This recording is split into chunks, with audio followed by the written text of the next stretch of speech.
নবীজির সম্মান এত বেশি, আল্লাহ তাআলা কোরআনুল কারীমে এবং রাসূল সাল্লাল্লাহু আলাইহি ওয়াসাল্লাম হাদিসের মধ্যে অসংখ্য জায়গায় নবীজির সম্মান সম্পর্কে বয়ান করা হয়েছে।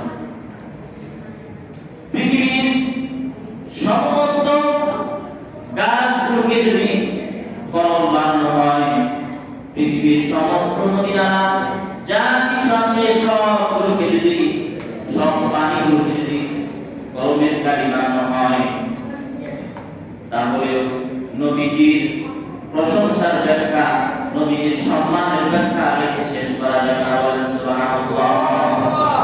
এত সম্মান নবী পৃথিবীর শুরু থেকে আজ পর্যন্ত যত মানুষ এসেছিলেন, যত মানুষ আসবেন, কিয়ামত পর্যন্ত নবীজির সম্মান ইজ্জত বয়ান করে শেষ করতে পারবে না। বলেন সুবহানাল্লাহ।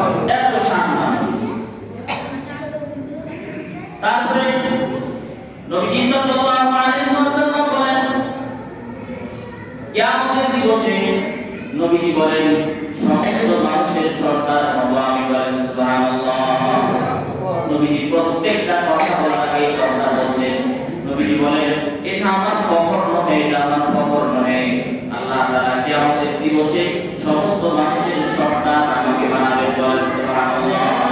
এটা হলো আমার মর্যাদা, এটা আমার ফখর নয়। তারপর নবী সাল্লাল্লাহু আলাইহি ওয়াসাল্লাম কি বলেন দেখেন, নবী বলেন, ওয়া ক্বালা আইদান কুনতু নাবিয়্যান ওয়া আদামু বাইনার রূহি ওয়াল জাসাদ। হযরত আদম আলাইহিস সালাম যখন তার দেহের মধ্যে রূহ বিদ্যমান, আদম আলাইহিস সালামের দেহের মধ্যে যখন রূহ বিদ্যমান, নবীজি বলেন, তখন আমি নবী ছিলাম। বলেন সুবহানাল্লাহ। আদমের দেহের মধ্যে যখন রূহ বিদ্যমান, তখন আমি নবী ছিলাম। বলেন সুবহানাল্লাহ। ওয়া ক্বালা আইদান কুনতু নাবিয়্যান ওয়া আদামু বাইনার রূহি ওয়াল জাসাদ। আদমের রূহের মধ্যে যখন, দেহের মধ্যে যখন রূহ বিদ্যমান, তখন আমি নবী ছিলাম। বলেন সুবহানাল্লাহ। এর নবীজির কত শান, কত মর্যাদা, কত ইজ্জত। কয়েকজন সাহাবী মিলে আলোচনা করতেছিলেন, কেউ কেউ বলতেছিলেন আল্লাহ তাআলা হযরত ইব্রাহিম আলাইহিস সালামকে আল্লাহর বন্ধু বানিয়েছেন। আবার কেউ কেউ বলতেছিলেন আল্লাহ তাআলা হযরত মুসা আলাইহিস সালামকে আল্লাহ তাআলা বন্ধু বানিয়েছিলেন।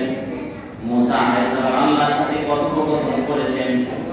আবার কেউ কেউ বলতেছিলেন হযরত ঈসা আলাইহিস সালামকে আল্লাহ তাআলা কালিমা বলেছেন। কেউ কেউ বলেছেন হযরত ঈসা আলাইহিস সালাম আল্লাহর দেওয়া খাস রূহ। বলেন সুবহানাল্লাহ।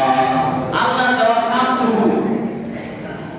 আবার কেউ কেউ বলতেছিলেন হযরত আদম আলাইহিস সালামকে আল্লাহ তাআলা আল্লাহর বিশিষ্ট বন্ধু বানিয়েছেন। নবীজি এই কথাগুলো শুনলেন, শোনার পরে সাহাবায়ে কেরামদের কি বললেন, ও সাহাবায়ে কেরাম তোমরা শোনো, আল্লাহ তাআলা হযরত আদম আলাইহিস সালামকে আল্লাহর বন্ধু বানিয়েছেন, ঠিক আছে। হযরত ইব্রাহিম আলাইহিস সালামকে আল্লাহর বন্ধু বানিয়েছেন, ঠিক আছে। হযরত ঈসা আলাইহিস সালাম আল্লাহর দেওয়া খাস রূহ, ঠিক আছে।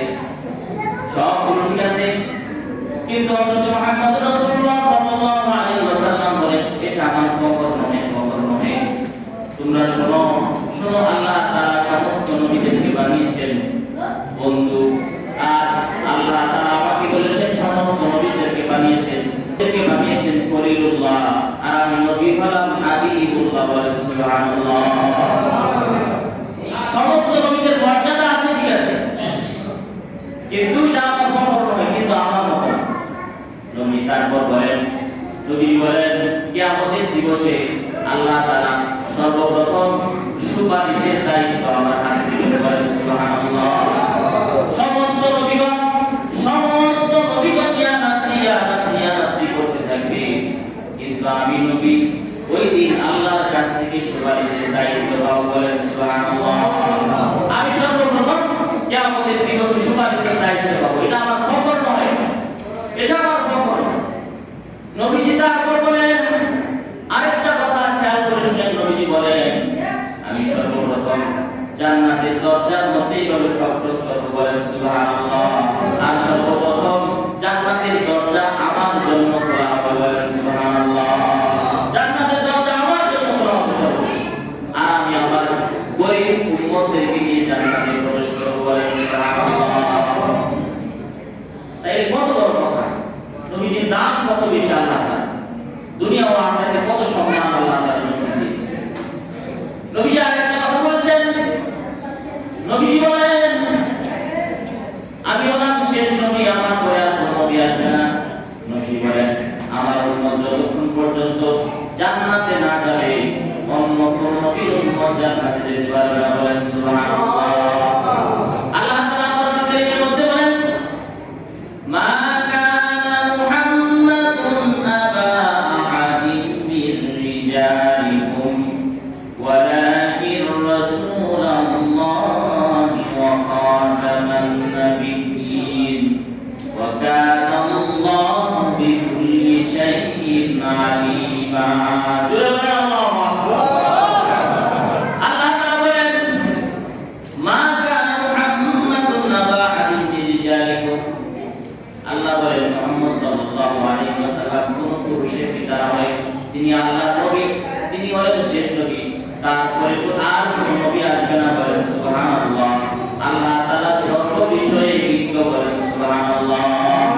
আল্লাহ বলেন মা কানা মুহাম্মাদুন আবা আহাদিন মির রিজালিকুম ওয়ালাকিন রাসূলুল্লাহি ওয়া খাতামান নাবিয়্যিন ওয়া কানা আল্লাহু বিকুল্লি শাইইন আলিমা। আল্লাহ বলেন আমার নবী কোন পুরুষের পিতা নয়, বরং তিনি আল্লাহর রাসূল, তিনি হলেন শেষ নবী, তারপর আর কোনো নবী আসবে না, বলেন সুবহানাল্লাহ। তিনি হলেন শেষ নবী। আমাদের নবীর মাধ্যমে আল্লাহ তাআলা নবীকুলের দরজা বন্ধ করে দিয়েছেন। আমাদের নবী হলেন শেষ নবী, আর আমাদের নবীর পরে যারা নবুয়ত দাবি করবে সে হলো কাফের। তারা কি কাফের? তারা হলো কাদিয়ানী, তারা কাফের। এজন্য আমার আপনার নবী হলেন শেষ নবী, আমার আপনার নবী হলেন শ্রেষ্ঠ নবী। আল্লাহ তাআলা দুনিয়া ও আখিরাতে আমার আপনার নবীর সম্মান, ইজ্জত সকল কিছু আল্লাহ তাআলা বাড়িয়ে দিয়েছেন।